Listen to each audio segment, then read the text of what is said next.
Alamak, kita nak main tengok kapal terbang. Mak Kul dah datang.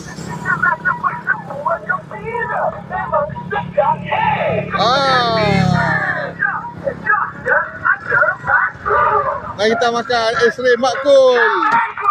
Wow. Muslim.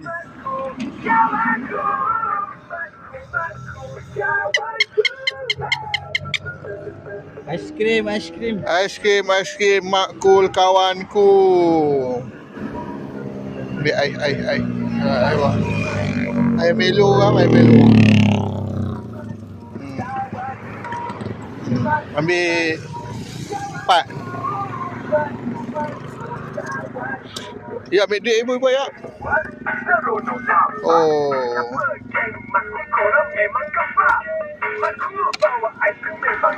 Aiskrim Mak Kul kawanku.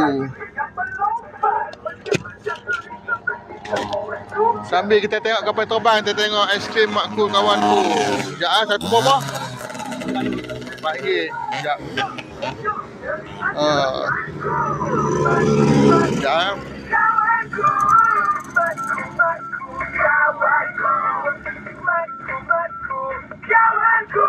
Ambil handset ya. Mana ni?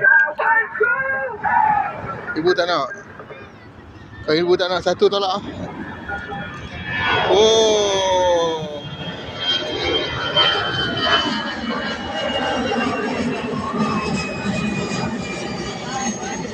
Macam ini, Kuchan. LCH. Itu Yaris. Wow. Dia naik sudah. No. Oh, apa? Air Asia itu Airbus. Ini apa ni? Flight apa? Itu flight radar. Ada lagi satu on the way take off. Dalut yang mana? Dalut yang mana? Itu Kuala Lumpur, Batikar. Dalut yang mana? Itu download Play Store. Play Store itulah flight radar. Flight radar. Berapa? 4, 8, 12 ringgit.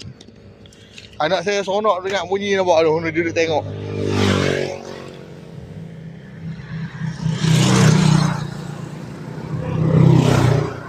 Pasang lagi Mak Kul kawanku. Wow.